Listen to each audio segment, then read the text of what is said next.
आकाशवाणी भोपाल से प्रस्तुत हैं प्रादेशिक समाचार।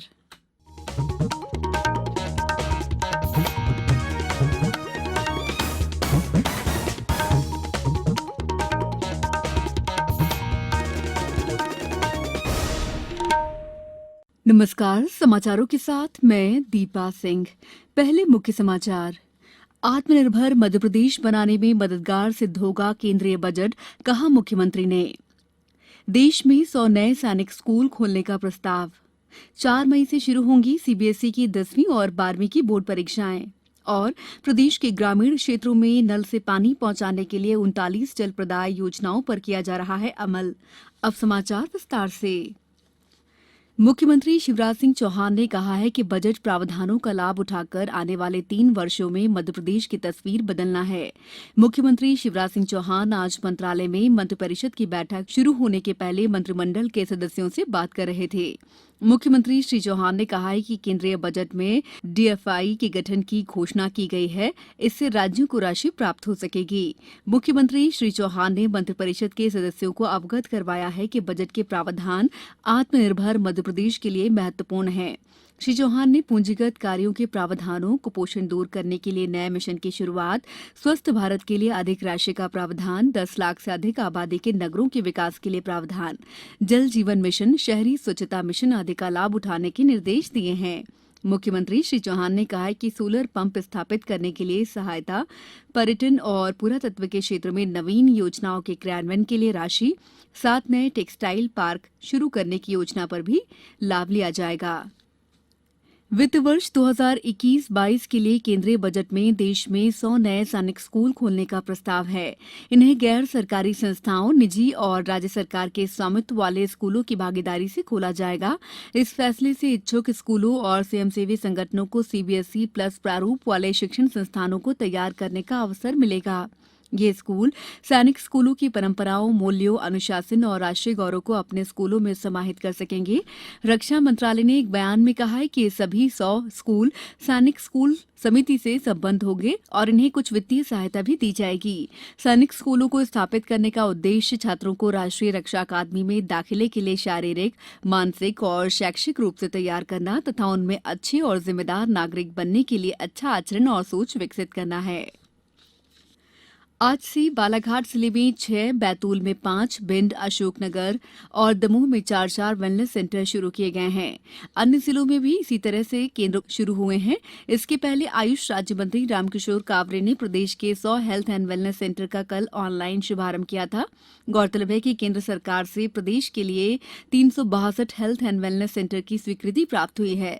इन वेलनेस सेंटर में आयुष चिकित्सा के साथ योग, पंचकर्म और पैथोलॉजी की सुविधाएं भी उपलब्ध होंगी।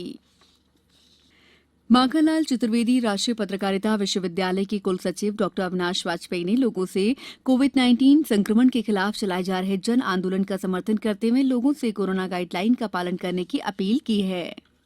मैं ये कहना चाहूँगा हमारे सभी विद्यार्थियों से, सभी कर्मचारियों से, शिक्षकों से, अधिकारियों से और एक आम जनता से भी अपील करना चाहूँगा कि अब जैसे जैसे ओपनिंग होती जा रही है, धीरे धीरे संस्थाएं खुलती जा रही हैं, विश्वविद्यालय खुल रहे हैं, महाविद्यालय खुल रहे हैं, तो हमें ज़्यादा सतर्कता की ज़रूरत है।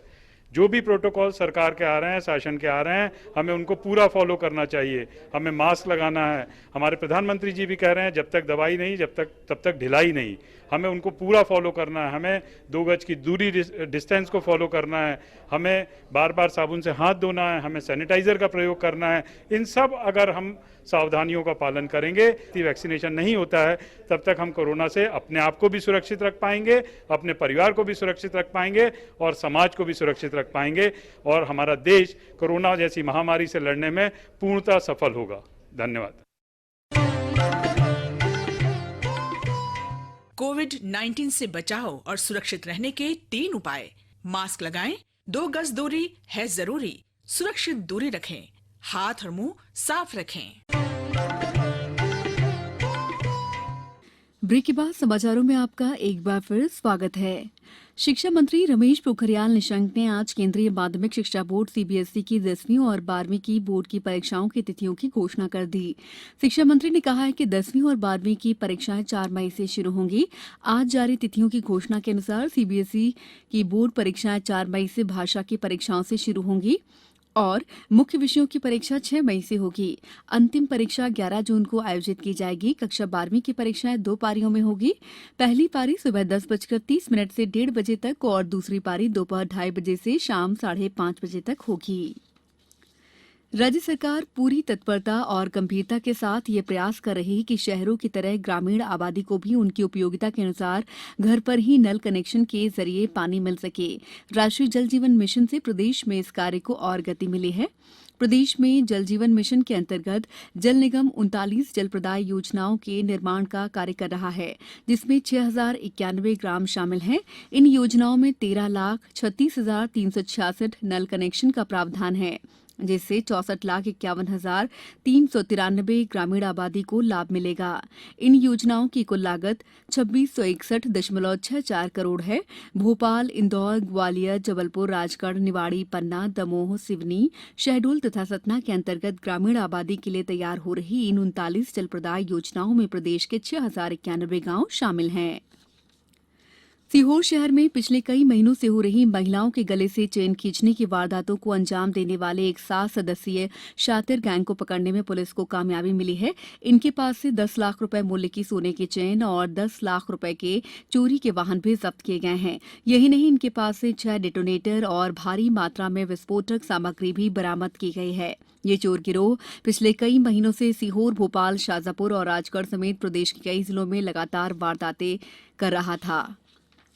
अब कुछ समाचार संक्षेप में। प्रधानमंत्री नरेंद्र मोदी ने कहा है कि आत्मनिर्भर भारत का बजट अवसरों का बजट है और इससे विभिन्न क्षेत्रों में वृद्धि होगी। प्रधानमंत्री नरेंद्र मोदी बृहस्पतिवार को गोरखपुर के चौरी चौरा में वीडियो कॉन्फ्रेंस के माध्यम से चौरी चौरा शताब्दी समारोह का उद्घाटन करेंगे।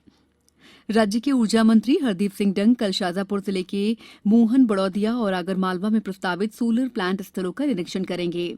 सीहोर में आज बैंक ऑफ इंडिया के स्वरोजगार के लिए बैंक मित्र प्रशिक्षण कार्यक्रम का समापन हुआ।